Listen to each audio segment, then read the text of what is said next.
Okay, so if we just start, I think I'm going to start off by acknowledging the date and the anniversary that it is today. So thank you so much to the four of you for coming along to our panel, and we'll kind of give a bit of a bio for each of you in a wee second. But today is the 9-year anniversary of the Rana Plaza tragedy in Dhaka in Bangladesh. This tragedy saw over 1,130 people die after a building collapsed where multiple stories had been added on gradually over years in incredibly unsafe conditions to facilitate more and more space for garment manufacturing. It's a practice that's seen across many of the countries that export from the ready-made garment sector. But on this morning, we saw the workforce enter into this building, many of them having recognised in the weeks leading up to it that the infrastructure around them was crumbling and that they were not safe in the space that they were being asked to work for hours on end each day. And despite a number of them refusing to go into that space to start work because they knew that they were putting themselves at risk, their management proceeded to hold their jobs over their heads. And so we saw lots of them then go forward and really sadly enter back into that space. And then in the late morning, the building began crumbling and then fully collapsed from the top levels down.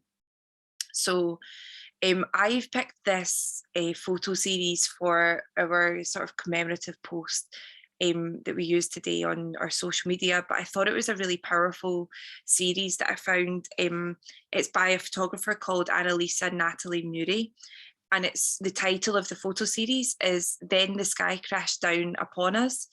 It was a reflective photo series that was taken in the 2 years following Rana Plaza.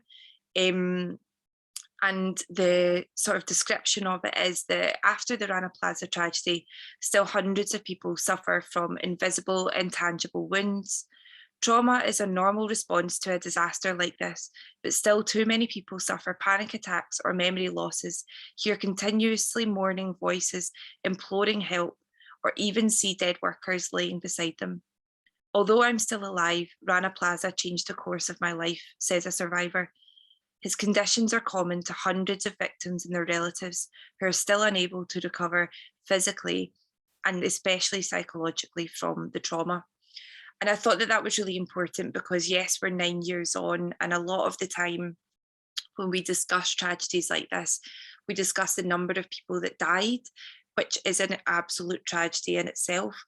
But the ripple effect that Rana Plaza had across Bangladesh and across the manufacturing industry as a workforce, that realization that this could actually happen and happen so on such a large scale and take away parents from children, take away relatives, the amount of trauma, the amount of anxiety is way more than that 1,130 people that were really sadly lost on this day.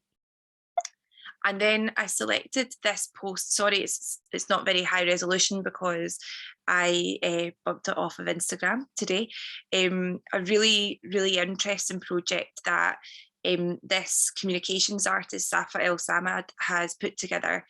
And this is what they call a recipe for disaster. So what they've written about is the sort of development and how we got to where Rana Plaza got to. So find a 200,000 square foot plot of swampy land that was once occupied by a pond. Fill said body of water with rubbish. Begin constructing a 4-storey commercial building with supporting walls for purpose of retail and office spaces. Add the weight of 4 additional floors, minus the weight of any additional supporting walls between the 5th and the 8th floor. Use extremely poor quality iron rods and cement. Begin construction on a 9th floor. Add the weight of heavy machinery to a building that was never designed for industrial purposes. Add the weight of generators that were necessary to ensure the continual operation of said machinery. Add the weight of a bribe to surpass building codes. Add the weight of 4,000 factory workers. Add the pressure to provide for your family on a $7 a month wage.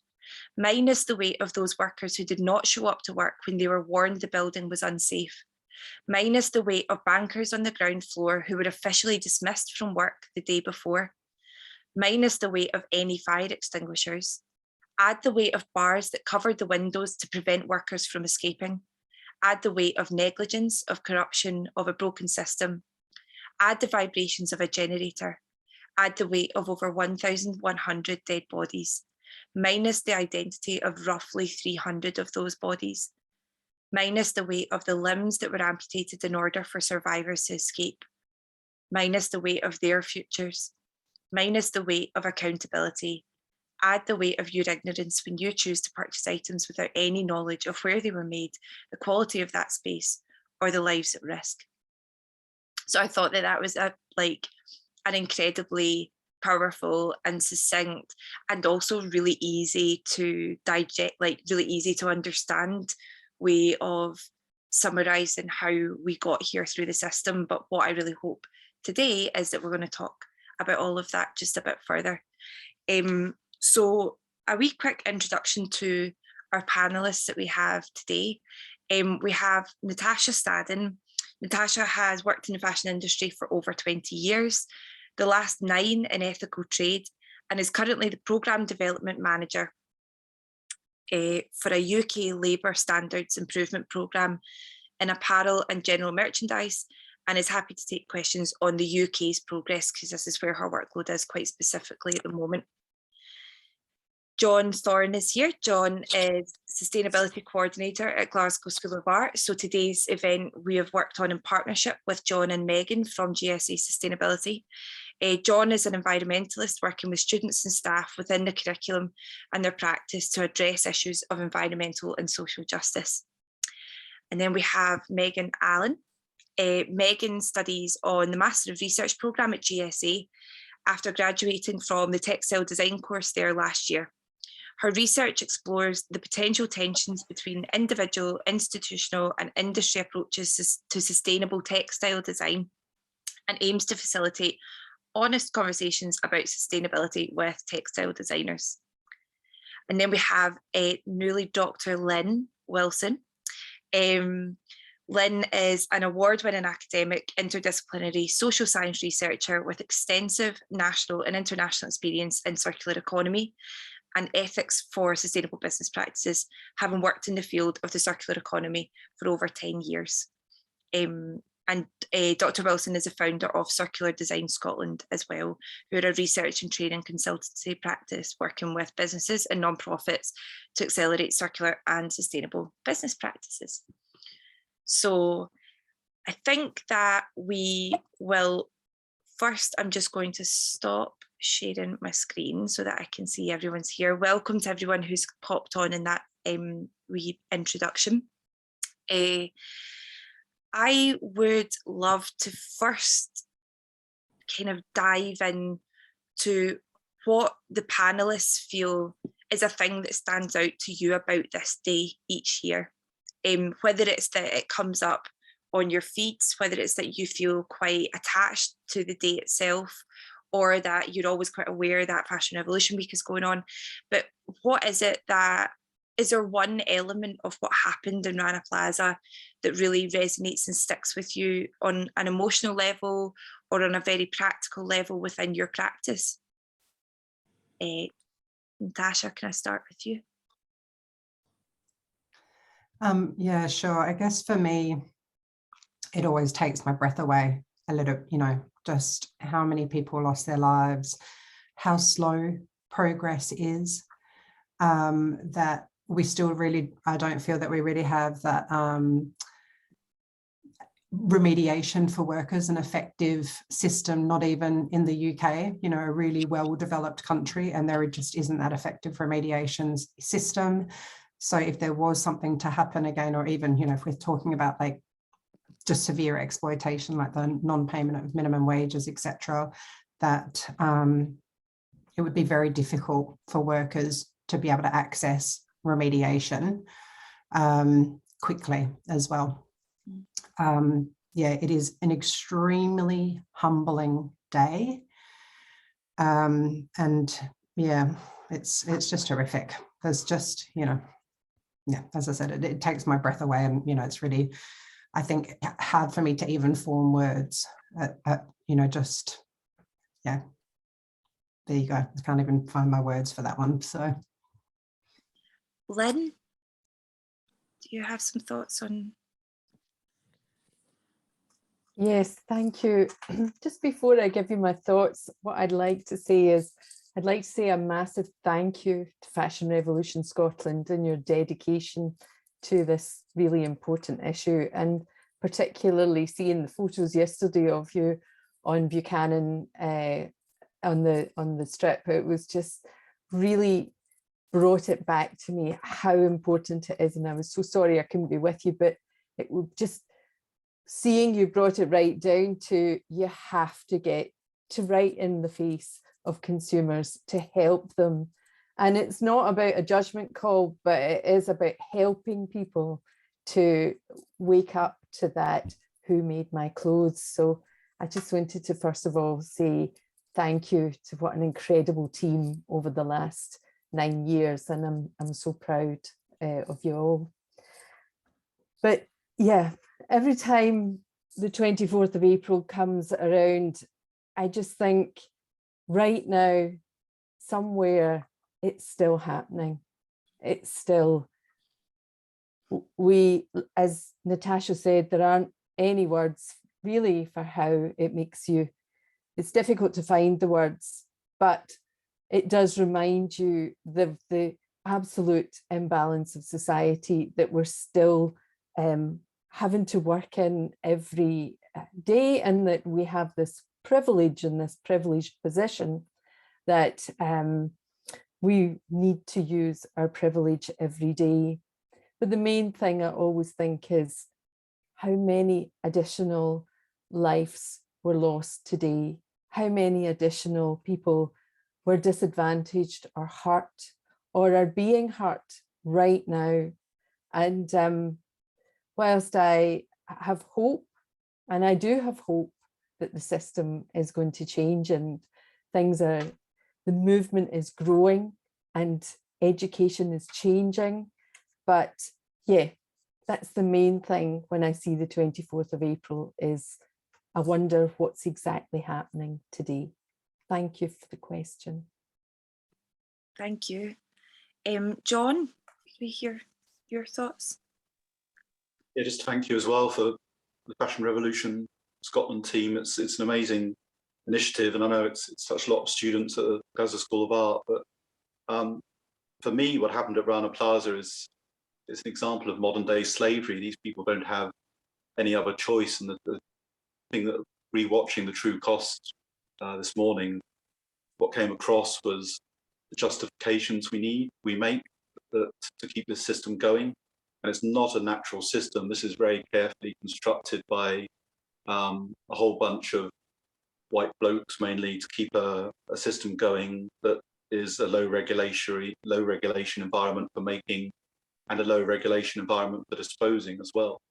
So there's nothing natural about this, and I don't think there's anything natural about capitalism or consumerism either. So that makes me sad, but it also gives me some hope in that it's a constructed system and we can remake it if we wanted to very quickly, but we choose not to at the moment. And I think a big part of changing that is exposing the brands and the work of Fashion Revolution to make it more public, because it only really exists, it only really continues because it's pretty much secret. I knew nothing about this before coming to work for Glasgow School of Art, and I don't think most people have any emotional, moral or value connection to the clothes they wear. So it's fantastically important work to actually undermine this corrupt system.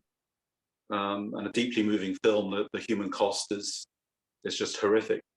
That's what strikes me the most. Thank you. And Megan, do you? Yeah. Hi, thanks for having me today as well. It's great to be here. I would say probably the biggest thing today makes me think about is definitely people. It reminds me that the people that were going in to the factory were, you know, they were creating things, they were working with their hands and using their skills in a way that possibly we don't appreciate if we're thinking of it in terms of possibly like practice, creative practice and design.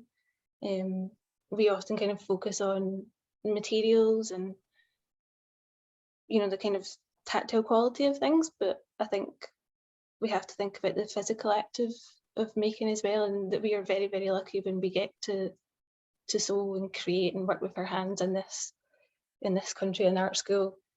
We're really privileged because the way that we get to do it is so, you know, free, I guess. We get to use our own creativity. So I think it always reminds me to respect that and to respect what I make and what I wear, because they will have been, you know, the clothes I wear will have been made by people very similar to the people that were working in that factory in that day. Thank you so much. I was hoping that how we would do this is because I wanted it to be a bit more of a discussion. So if at any point there is anyone else that's come along who has something that they would also like to share, please just use the little raised hand thing on Zoom and I will keep an eye out. So all of these questions are a kind of open game for everyone to respond to. I'm just delighted that we've got the panel here to sort of keep that flow of discussion going. And thank you so much. So today as well, what we were kind of trying to do was encourage people who maybe haven't seen it before to watch the True Cost documentary, because this was made in the really close time after Rana Plaza had happened.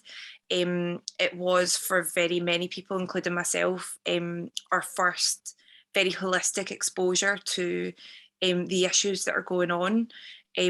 What I personally love about the documentary is the way, just like you said, Megan, there, the way that it really familiarises you with people and with especially the woman that is profiled throughout with her daughter, and how these people have family circumstances. They have made sacrifices for healthcare, for education, for their food, for savings, but it also zooms out and gives you a really structural view of it as well.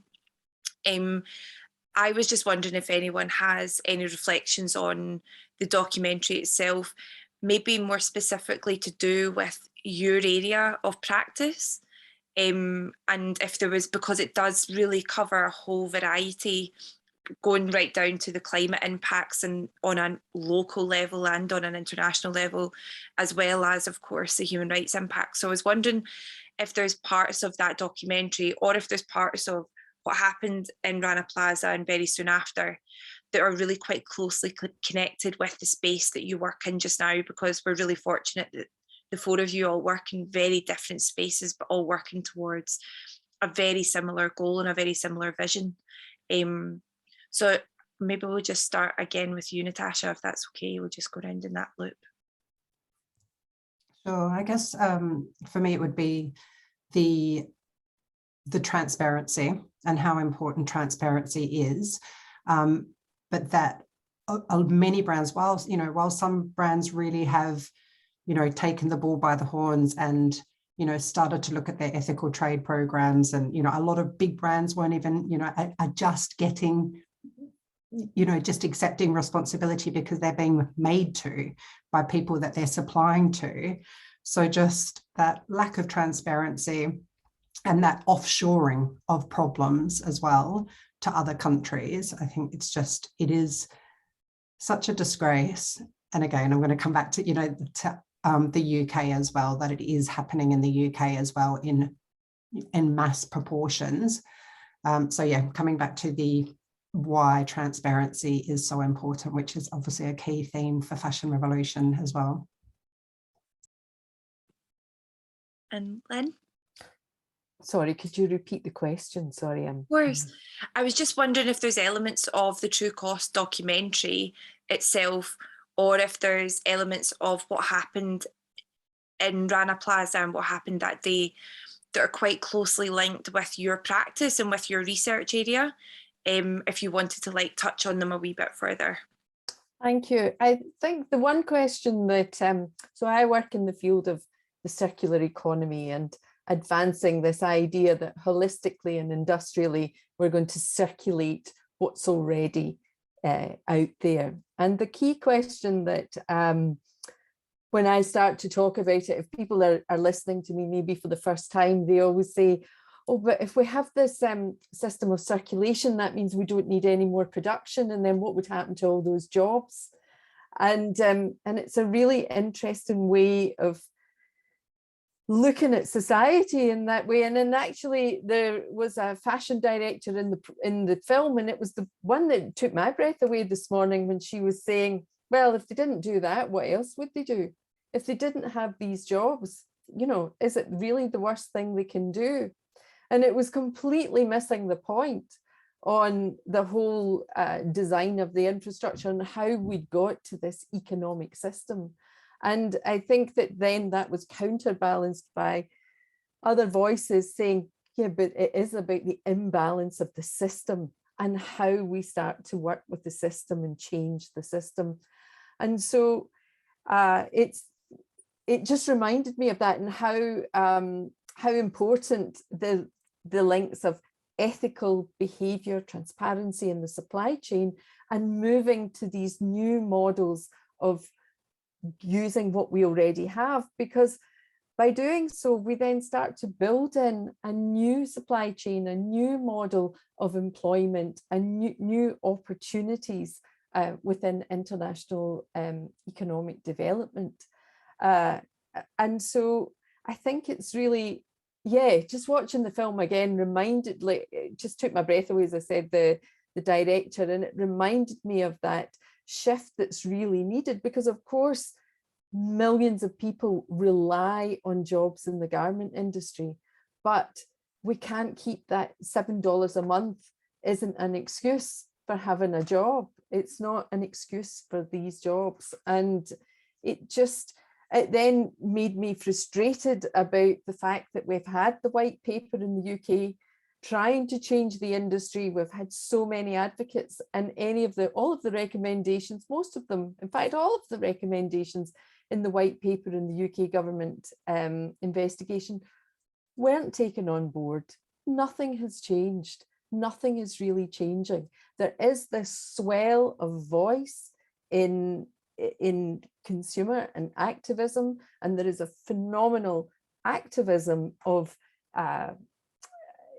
repair and keeping things in use, but fundamentally it just made me feel like the economic system is not shifting. And by 2030 they say that the garment industry production consumption will have increased by 63%. And I see these international markets, and I teach sometimes in the business school, and I see this growth model and these new consumers, these new international consumer markets opening up as the world develops. And so you really see that without system change, real deep economic system change, and real campaigning with our purses for that change, is slow to stagnation. And that's the truth from my perspective. Thank you. And we'll come back to talking about sort of what's the gaps in the 9 years, what's the wins, and what has exactly stagnated in that time that we really need to focus on. John?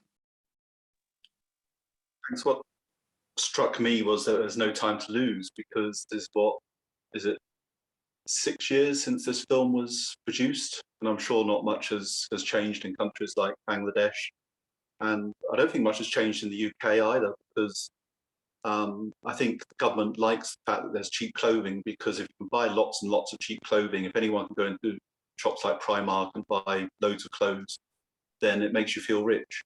So it makes you more likely to vote to keep the government in. So there's a political aspect to this, and I think that's why the 17 points were turned down by the government because fast fashion is seen as an important part of GDP. So my background, although I'm an environmentalist, is economic and social development. I'm just really interested in why things are set up, how they are, and how they could be set up better. So I very much see this film as a symptom of the fossil fuel economy. It couldn't exist without fertilizers, which we all now know are made from natural gas, amongst other things. The chemicals that are mainly based on fossil fuels or the fossil fuel supply chain, and the transportation, the huge cargo ships, tens of thousands of them going around the world transporting this stuff. And the whole supply chain is really linked to fossil fuel. So it makes it very difficult to change, because everyone who has the power and everyone who has the ability to look at it is caught up in making money, especially executives of companies that rely on cutting the wages of the workers to get that bigger bonus at the end of the year. So, and that's something that changed in my lifetime in the 1980s, when executive bonuses suddenly became possible.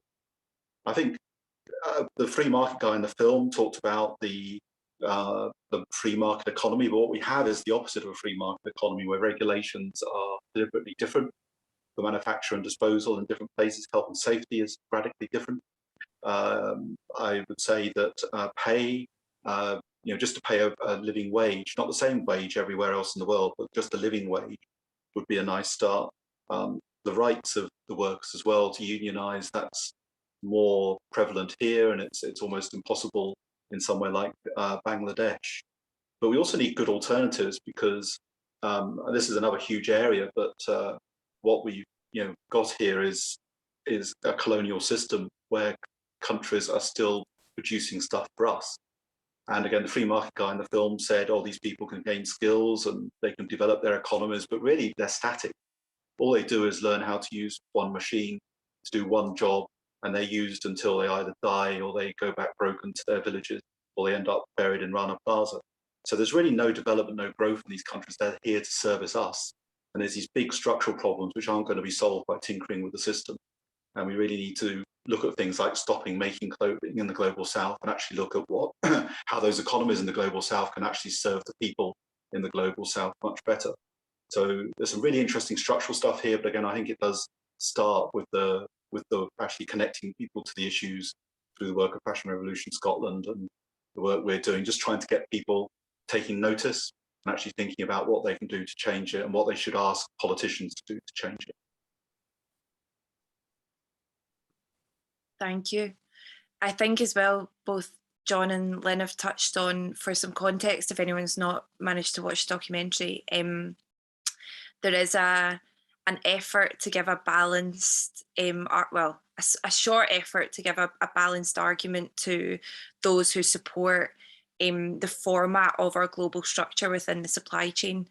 And there are two experts, one of them in global economy, one of them from within the fashion industry itself, who both argue for the justification of the low wages, of the poor working conditions, because it's a job, and why should, and what I thought was really stark about that, I mean, every time that point of the documentary comes on, I think it has the same sort of gut, like, you want to, yeah. So, but what was really, really interesting was there's also there's a man interviewed shortly before that who is a local garment factory owner, and he is explaining the race to the bottom effect. So he's explaining how it works, that a company will come, they'll demand something for $5, but then if they'll hold it over your head and hold the entire account over your head by saying we can go elsewhere for $4, so you either take it or so. And he says when he's talking about Rana Plaza, he gets very upset when he's talking about it, and he is saying in this day they're ignoring people. How is this okay? They're ignoring people. And I was like, that is what, like, it's not that a lot of the time we talk about people being faceless, and so much of what our work as Fashion Revolution do is to put faces, to put a person behind the clothing, a person into the supply chain. But those that know those people, ignores a verb, like they are purpose, the brands and the economists and the business that works to facilitate that structure are ignoring. And so that's what should make us angry. It's not the citizens who have yet to discover that these are the conditions in which, and these are the reasons why they're able to access clothing at this cost. That shouldn't ever be the contingent of people that there are frustrations with, or that there are, that's the space where we need to nurture and we need to educate and we need to keep showing documentaries like The True Cost. We need to keep sharing the information and the knowledge that is already here. But with the brands and the policymakers and the governments at a local and a national level, both in these exporting countries and very particularly in the importing countries this clothing is going to, is where we should be angry, because that option to ignore is happening, rather than the sort of mystery of like a non-transparent supply chain.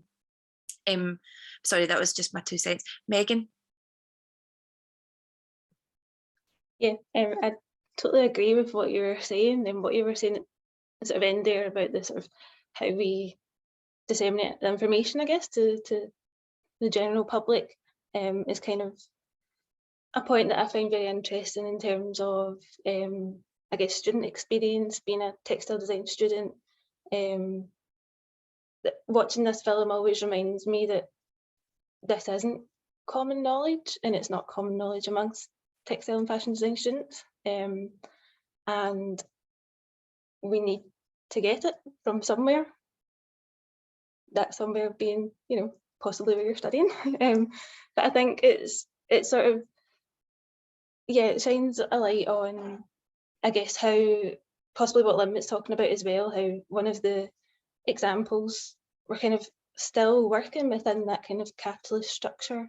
Even though they were designers, it was still, the brand still kind of works in a way that plays to what's going on. And I think as sort of young designers, you know, people who are learning about the industry that they're going to join, you have to also realise that you do have power, like John was sort of saying, you have a certain amount of power, although it's possibly limited. You can challenge what's the norm now.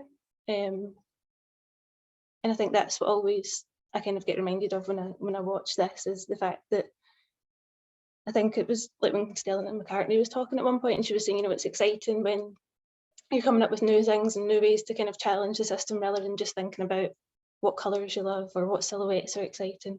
It's more about, okay, how can I make a sort of positive difference as a designer?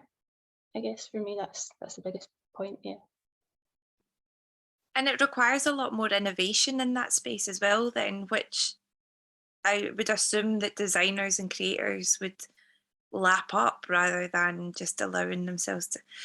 Anyway, so the next thing that, and I'm hoping that we can like touch on some positives before we then go on, the two sides of where do we feel we've made good progress in the last 9 years?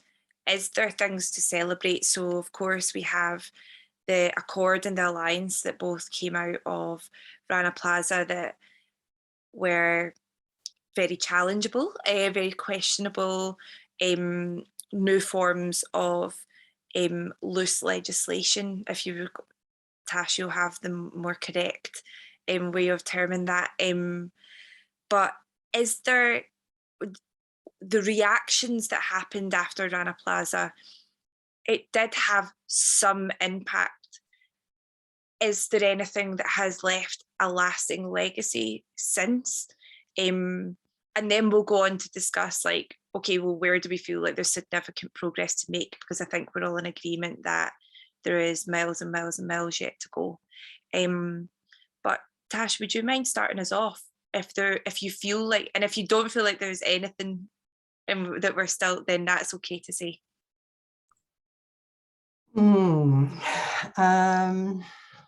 Yeah, I've probably got much more on the next question, that's for sure. You know, exactly where we're sitting in this country for, you know, UK brands. I think that with like the Bangladesh Accord, which, you know, it was kind of, you know, the brands coming together afterwards, you know, to ensure that building safety, etc., that that collaboration really, you know, that word collaboration started to land. So there's some, you know, quite good collaborative programs out there at the moment that, you know, brands are trying to come together. And that's going to lead me on to the next question, you know, the next question and what I've got to say about that collaboration and where it is and what we need. Okay, hold off there and we'll come back to you really quickly. Lynn, do you have anything to share that you feel has been a positive? I don't think, I'm not sure that it's the Rana Plaza that was the tipping point or has been the impetus, but we're certainly seeing this urgency and surge in the conversation to have transparency in the supply chain. And certainly in the UK and Scotland particularly, more onshoring and more opportunities for that. But that doesn't take away from the problem in the global south. That's just developing the industry to be more, to think of new ways of working. So I can see things shifting, but every time they shift positively somewhere, it's still negative somewhere else, particularly in the global south. And yeah, it's not happening fast enough. I think it's really interesting what John was saying about everything being about fossil fuels. And without the fossil fuel industry, none of this would be possible. And I guess that brings us back to Glasgow and the Industrial Revolution. And I suppose Scotland and our responsibility for the whole starting things off. But fossil fuels are a necessary evil in a sense in our society just now, and it's not, they're not going to turn around quickly. We're not going to get away from our addiction anytime soon. And so yeah, I think that it's this multiple solutions, critical mass of solutions that will be more applicable than one big legislation, although I agree with Natasha on the Bangladesh Accord that, but I know that organisations in Bangladesh are so frustrated that they say that it's not working, that they're not feeling involved, that they're not, that the real infrastructure, the corruption is still there, that these barriers are still there. And I don't want to be, I feel like I'm being really negative all the time, and there are things I'm going to say that are really positive, but I'm going to stop just now. Thank you. Thank you. John? The really positive thing is that we could change tomorrow. You know, we've got the technology already, and the great work groups like Just Stop Oil, the Divest Group, you know, the Divest GSA, Divest Traffic Light, all these groups are saying is, you know, we have got a few years. We're probably at that tipping point already. We need by 2025 to have heavily reduced our fossil fuel use, and by 2030 be down in the 80–90% less range, to have a chance for the students I work with, you know, to have a future that isn't full of famine and drought and mass migration and all those. You asked for positive things, didn't you? So it's really dark things, but we have the technology now. We know how to make the energy. We know how to transform the clothing industry.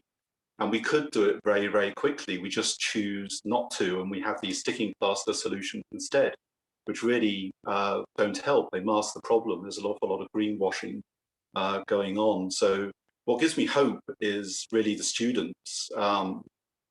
You know, I can't talk to my academic colleagues, but with the students I work with, you know, their values, what they take as their social norm, how they frame these arguments around sustainable fashion are all changing.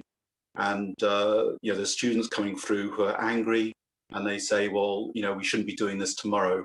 It shouldn't be like, you know, in 10 years we're going to fix this. In 10 years we're going to close Primark. You know, the Primark business model and all those like it, and I know it's Gap, Marks and Spencer's, and all the rest of them as well. It's just Primark really sort of puts it in your face. Those shops need to change their business models tomorrow, not in a few years' time. So that gives me hope that these younger people are coming through and actually want to do that.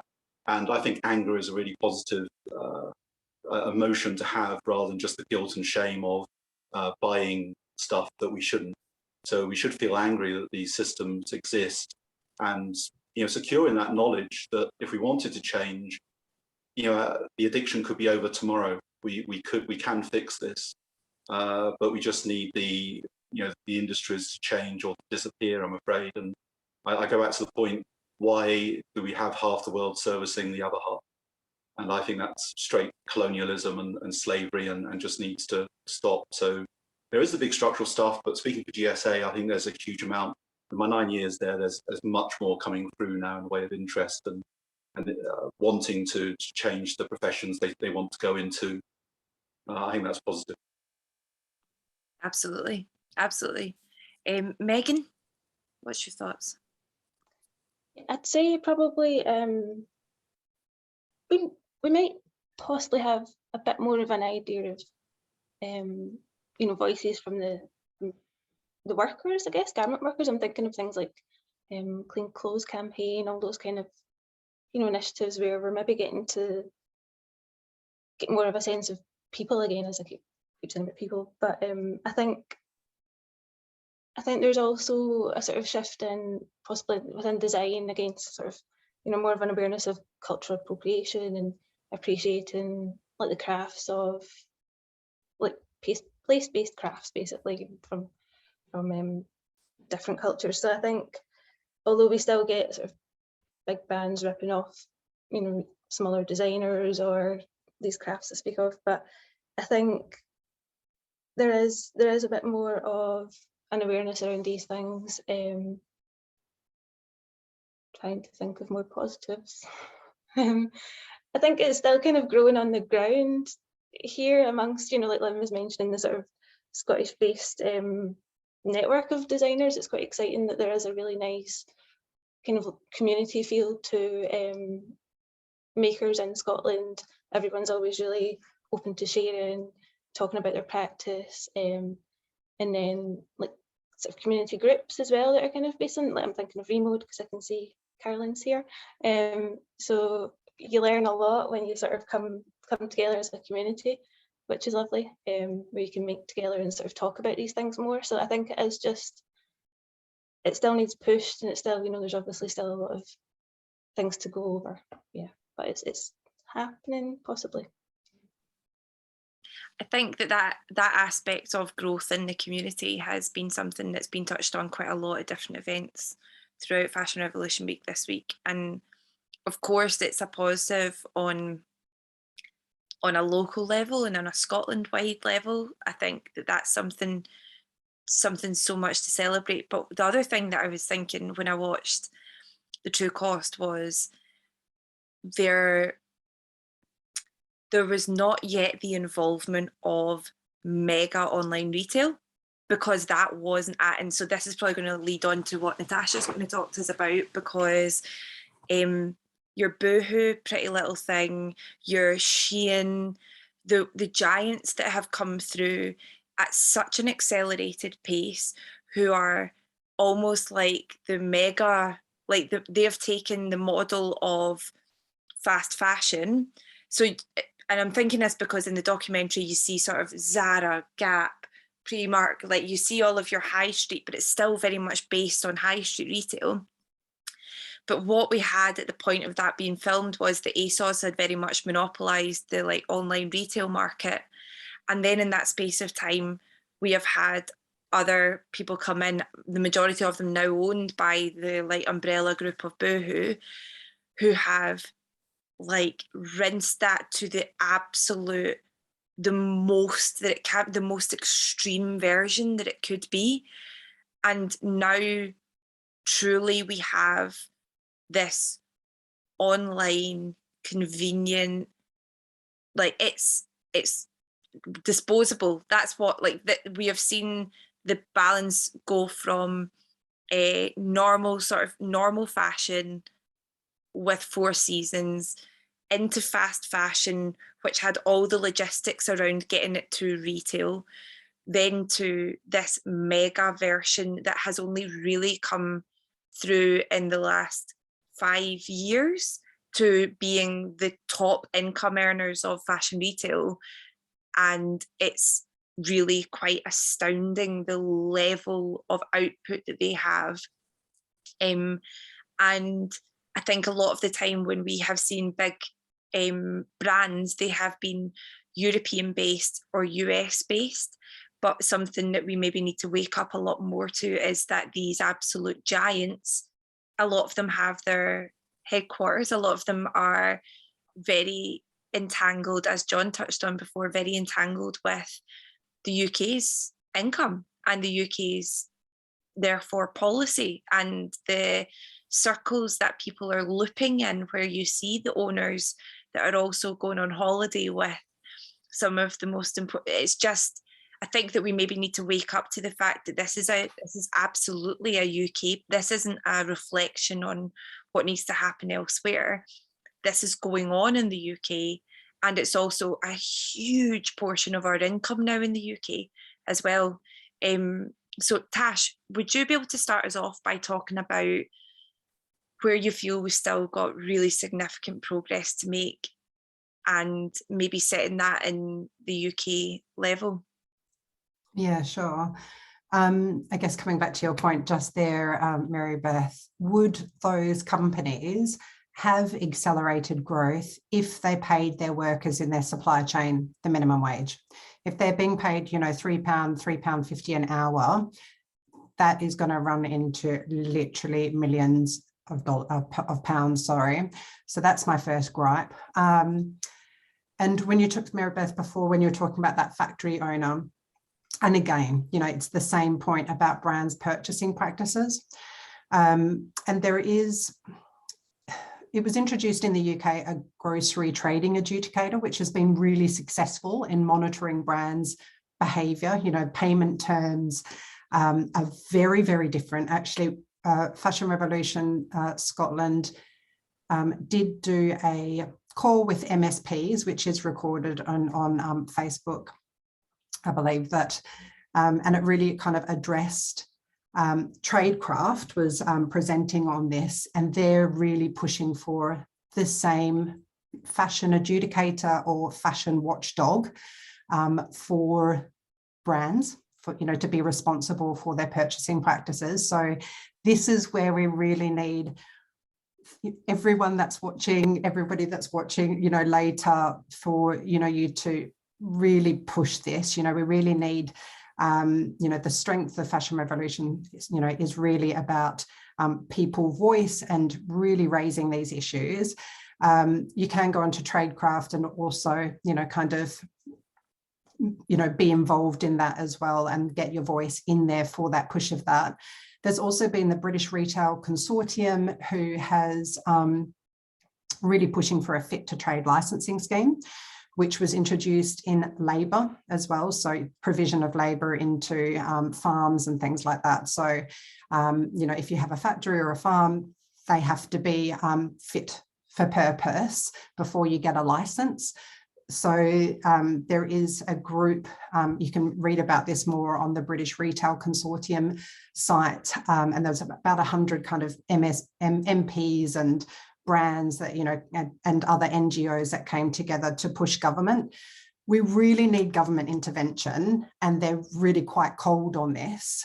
Also an effective remediation system. I know I mentioned this before, but, you know, even if there was like a no-win, no fee kind of setup for workers to be able to go, okay, I'm going after the brands and suing them for me not getting paid my minimum wage.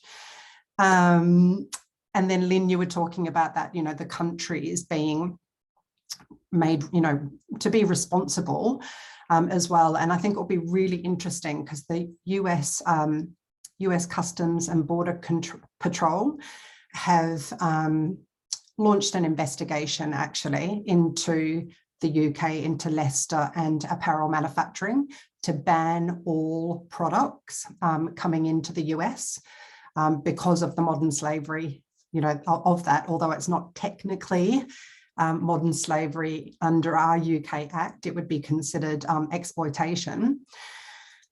So that will be really interesting to see how that plays out. But then will those brands just offshore their issues, which, you know, are completely non-transparent to different countries. And Megan, I would totally agree with you that universities really need to start putting ethical compliance programs into their programs, because actually we're just going to start to like cover the basics so everybody can, you know, start. John, you were saying that you know, people are really interested, the students, and I would totally agree. I think we're going to see a different wave of business starting, and that people are wanting to get it right from the beginning. So that's probably my 2 cents worth, or many cents there. Thank you so much. I mean, there's so much to dive into. Oh, just one point, government intervention, that's what we need, you know, just really honing this in. We need, you know, this mass movement and call to government for change, purchasing practices, fit to trade licensing scheme. That's fine. I've popped, before the call, Natasha had sent me over really helpfully a few links on different things that she's just touched on there. There is so much to dive into, especially within the space that you're working in, Tash. So I would really encourage anyone that's on the call, if you're interested in what we're talking about today, to go on and have a look. And I've also linked to that call between the MSPs and the Fashion Revolution policy team, which we hope to see a continued development of in the year coming. Really massive developments, hopefully.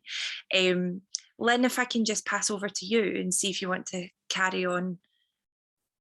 So thank you. Yeah, so just following on from Natasha, I mean, teaching in the business school at Glasgow University, I mean, we teach business ethics and we introduce global business ethics, but it is a very slow machine to get subjects like business ethics embedded into an MBA or an MSc, particularly in an international cohort of students. And the professors that I work with, people who have been working in this field for a long time, I just see the fruits of their labour beginning to sprout, but it is so slow. And you're absolutely right, it is needed so urgently to change those mindsets in business education.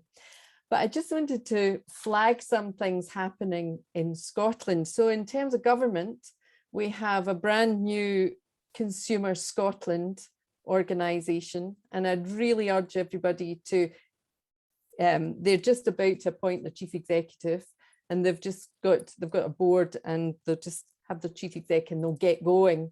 And I'd really urge Fashion Revolution to policy team and anybody else on the call to really look at what Consumer Scotland aim to do, and to align ourselves to Consumer Scotland and make our voices heard in terms of policy, because that's what Consumer Scotland is there to do, is to respond to what consumers, to protect consumers, to raise awareness with consumers, and to support legislation. And then we have a new UK policy on consumer, a new consumer policy at UK level. But again, these are very new government white papers pushing into policy that public were consulted on. But unless you know that this is occurring, unless you're working in the space, you're not really going to know that it's occurring. And so I really urge everybody to look at what Consumer Scotland is and what it aims to do, and really, you know, make sure that they're going to do a job that is relevant for Scotland. And the other thing, I'm doing a tiny bit of work on modern slavery at the moment, and an organisation said to me the other day there, what they were saying was to change the language. That if you, particularly in campaigns, if it's explained that this is unpaid labour rather than modern slavery, it almost, in their opinion, made more sense to the consumer at a UK level, thinking about if you thought someone had modern day slavery, or modern slavery sounds like something so far away from our country that it's nothing to do with us, it's way over somewhere else. But when you talk about something like being unpaid, people identify with that. And it's about raising our awareness of what's really, how does it relate to us as the consumer? How do we help other consumers, other people within our network who may be not so familiar with the policies, with the opportunities within policy? How do we raise their awareness that every purchase counts, and that that modern slavery is unpaid labour at its base level? It is many more horrendous things, but to help someone understand at a base level, being unpaid, if somebody's unpaid for the thing that you're wearing, that you bought. Most people in Scotland, we live in a very socialist country. We have very socialist values. We don't appreciate that kind of behaviour, but it's about how do we explain it really simply, really quickly to someone to help them get on board and to act to help change policy. As John was saying, we can all act, we can all do something right now. But it's knowing what to do, it's being informed, and that is the challenge and the gap that Fashion Revolution does so well to engage in. But small armies. Thank you so much. John? I think there's really positive things we can do, building on some of what's just been said about connecting and promoting and using all our possible routes to actually take action on this. And if we're going to say teach it, it should be part of everyone's fashion and textiles degree, that they have a really good grounding on this, and that is coming at the GSA. Things never move fast enough for me. But I think if we're waiting for, especially the UK government to intervene on this, so I think we went into Brexit, for example, on the express idea of getting rid of regulation. So I'm not expecting anything to come, unless there's a big public groundswell. I'm not expecting government to actually do much about the current situation. So I think socialism is only for the rich, as far as they're concerned, your bank's failing. I think one way we can cut it out almost at source is to target second-hand clothing market, because we all think we're doing something good when we donate clothing to Oxfam. There's a brilliant piece of work by a student called Melody on our best practice pages on our website, and she visited the Oxfam Waste Savers plant down south. And really most of that clothing, as some of you will well know, ends up on markets in places like the Eastern Africa continent, and it destroys the local manufacturing base, and it destroys especially women's jobs in manufacturing. So that really feeds the fact that we can buy loads of stuff because we can dispose of loads of stuff.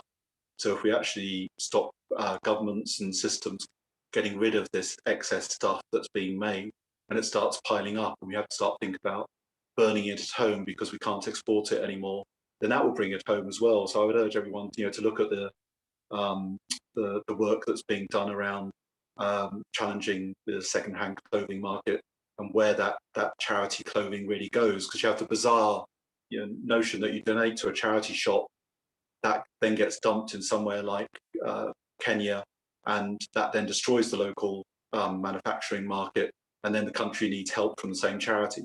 So there's this very bizarre capitalist circle going on, the worst kind of circular economy, where we're really causing the problem and we're trying to fix it at the same time. So connect, promote, teach, and really challenge your elected representatives, but also challenge what you buy, how you dispose of it as well, because it's all the same system. 100%. And John, just on that, there was something with these different things, I don't know if you guys experience the same, the penny drops at different points. And as much as we have been, especially over the last couple of years, really revealing the behind the scenes end supply chain and that state of the volume that is getting of secondhand wear that is getting outsourced again and is causing devastation to like the environments in many countries. There was a point in the documentary where the same country is shown at that end of the supply chain, but then also it just really quickly goes into a factory, and it's where they're manufacturing because it's talking about that destruction of the local manufacturing economy in terms of being creative, in terms of sort of skills and traditions that have been inherited through generations, have all been lost because of this absolute surge of unwanted, unhelpful second-hand clothing that has been forced upon this state.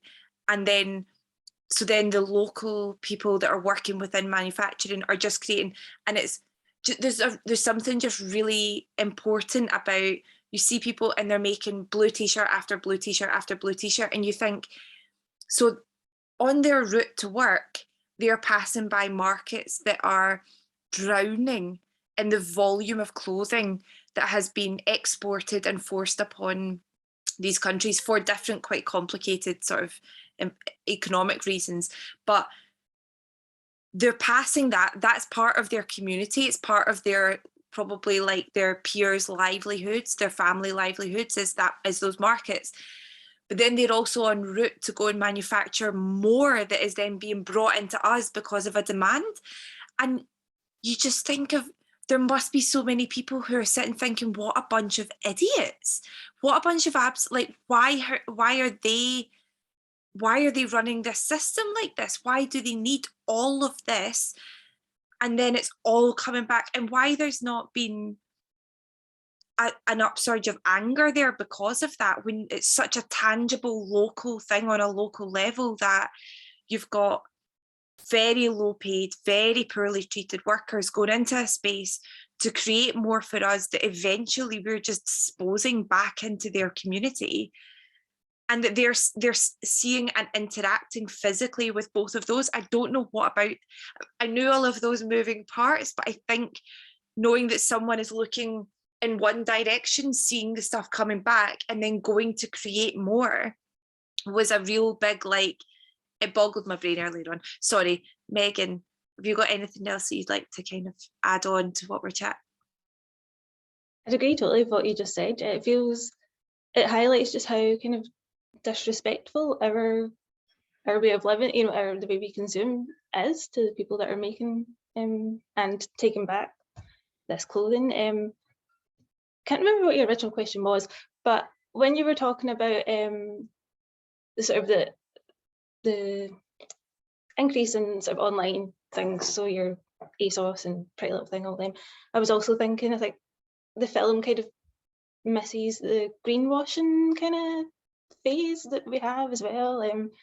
I think that's sort of, especially after the pandemic, I think the pandemic, we all thought, yeah, it's going to slow us all down and we're going to really reconnect, and you know, but I think it's actually been a sort of a race to who can come back the most sustainable or the most green or the most, you know, I think we're seeing everywhere with big brands, like if you're walking up the high street, you see them kind of shouting about having, you know, organic cotton, or about certain, like they're ticking maybe one box each, or they're having that kind of facade. But I think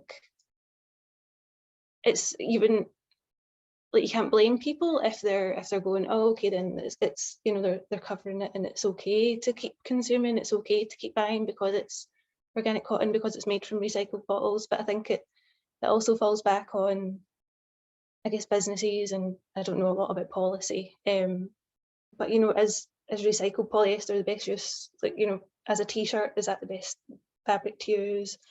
I think we really have to sort of keep questioning these things, and I don't know, does it come down to consumers, or does it lie within the business, or you know, we need policy on the materials and what we're using, and I think that's why it's so important that we have like Fashion Revolution, or what Lynn was talking about with Consumer Scotland, is have somewhere to kind of go and to trust, because we maybe don't feel like we can tackle that ourselves, that we're educated enough. So I think it's really helpful to know that we have somewhere that it's more accessible, the sort of policy and this kind of side of things, which does feel giant, and it does feel kind of like, oh, if I'm just a, you know, art school student, what can I really do? It's good to know that you have somewhere to sort of connect with and to learn about that as well.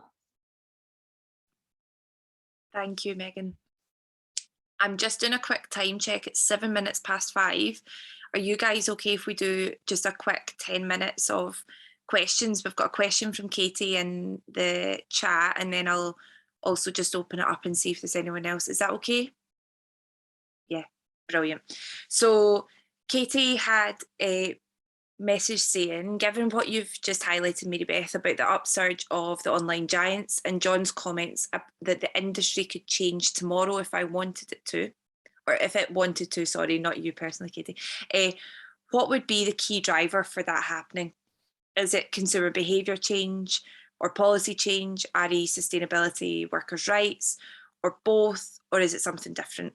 I think that's maybe quite a nice natural next step, is like, we know that these ideas are there. So what can we as citizens, as designers, as academics, as people right in amongst the industry, what can different people do to help accelerate and support that change? And I know that that's a humongous question, so maybe just pulling out one sort of tangible thing that people can take forward, and whoever wants to start.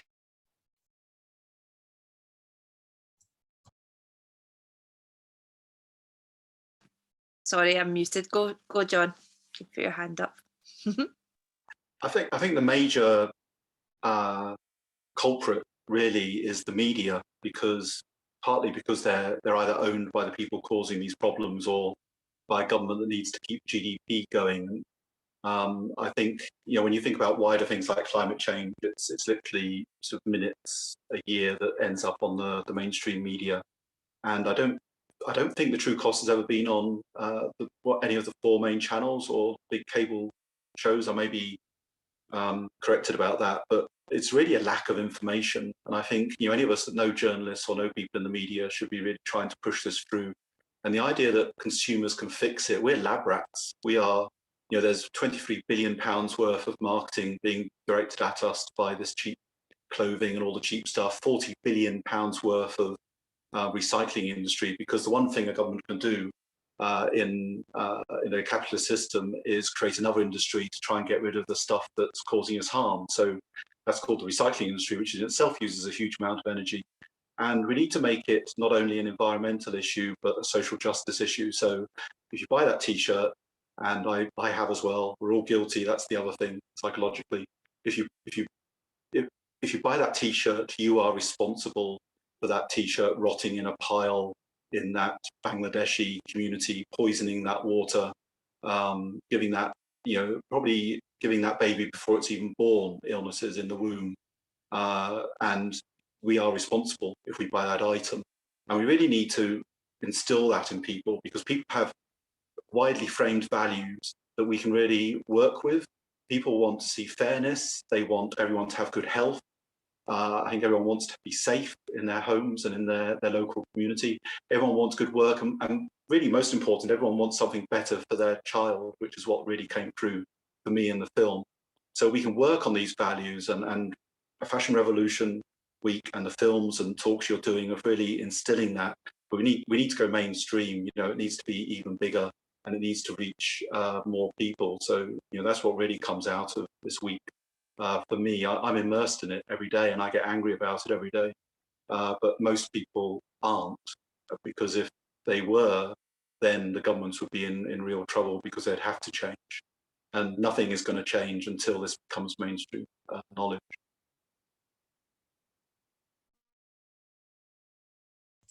Yeah, I would really agree with that, John. And I don't believe that brands are going to do it. Most brands won't do anything until they're made to. And that's why we really need to push for those government legislations and make directors and CEOs financially liable for their own supply chains. If they, you know, we all know that, you know, as soon as like money gets hit, then it really does affect them. When we did this True Cost a couple of years ago, we had a viewing in the South Side at Apparel Exchange, and somebody in the audience had said about the 5p charge of a plastic bag. And instantly, you know, that got implemented. And then instantly consumers just totally switched, you know, you're walking around like this, you know, rather than like getting the plastic bag. So, you know, you think, God, that's 5p. You know, imagine if we could just do that on a large scale. You know, actually, it's probably through every industry, not just fashion, for social justice. But anyway, I just thought that was a really good analogy, like, you know, just a 5p bag, but how much did we instantly change overnight? Yeah, absolutely. And I think that's that interesting thing as well that's been spoken about this week about like the psychology of getting this message across is really, really important. Being considerate about, Lynn, you touched on it earlier, being considerate about the language that you're using, the approach that you use, that everyone understands. And so what is it that could be done here that across the board everyone would understand, or how can we communicate what's going on in a way that just creates that change immediately? And that change immediately with the plastic bags was they cost 5p because they're bad, and that was it. And everyone, that was it.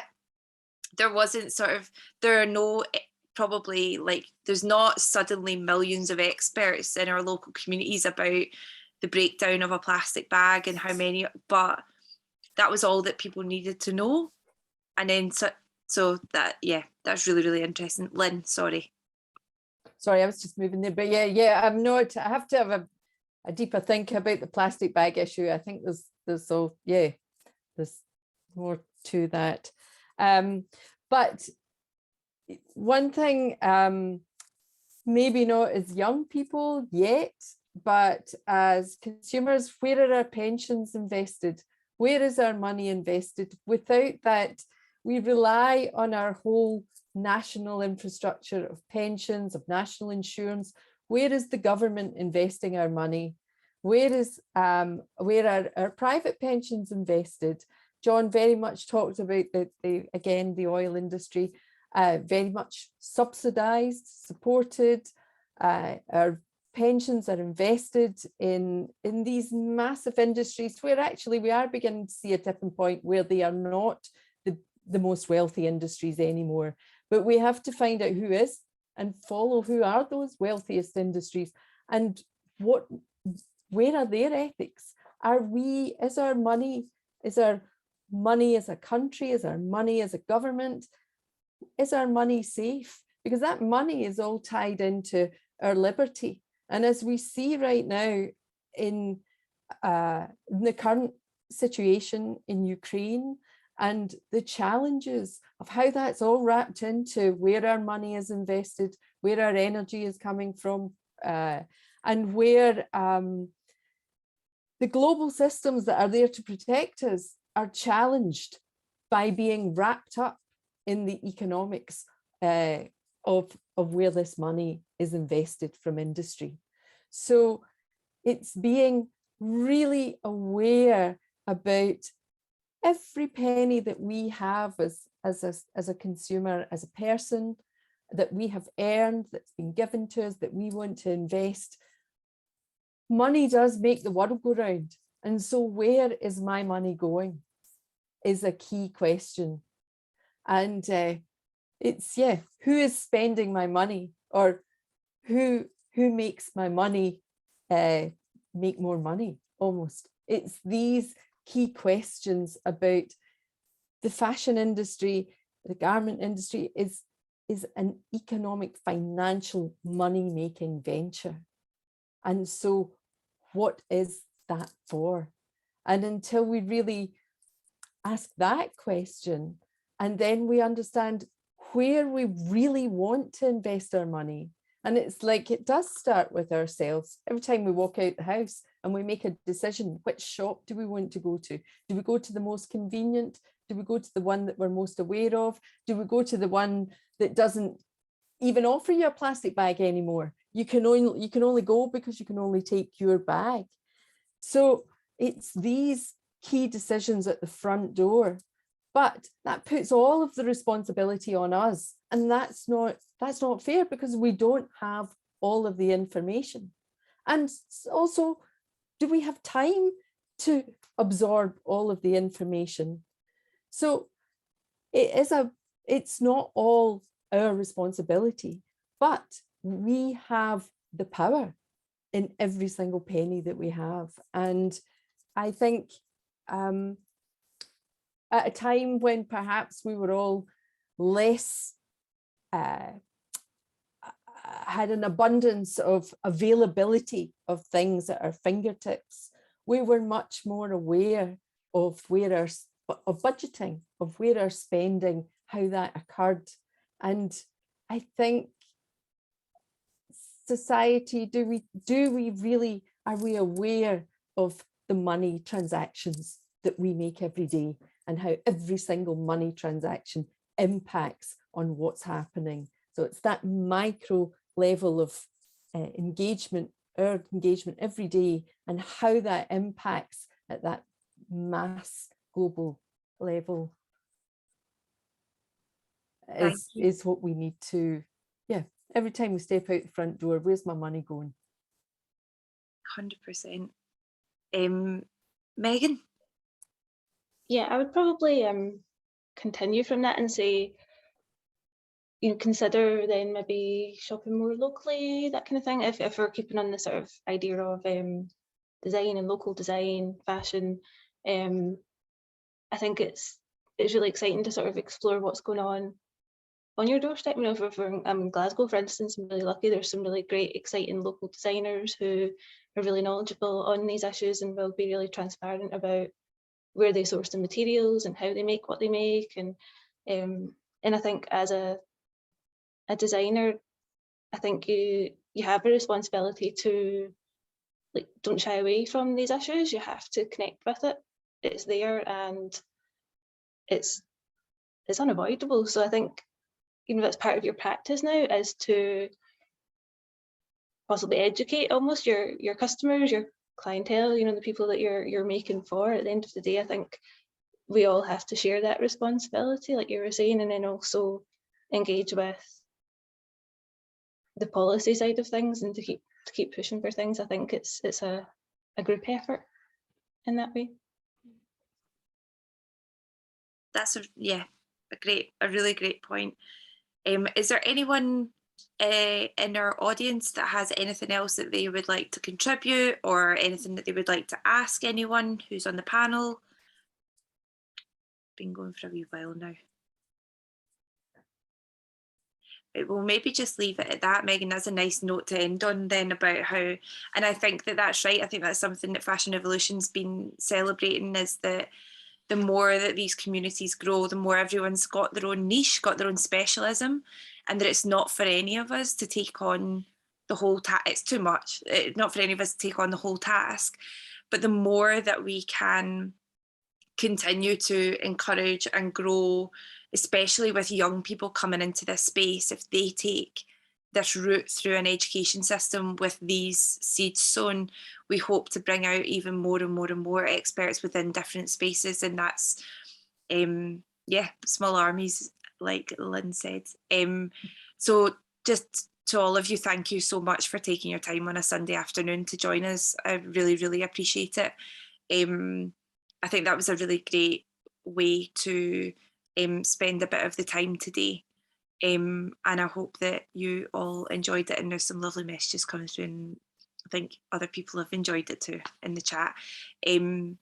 So yeah, I'll make sure that this is recorded, and I'll also I've put people's LinkedIn and different contacts in here, but I'll also pop them onto the Facebook page that we had set up for the event, so that people can contact you, and also onto our YouTube channel, where this will be going once it's all done uploading.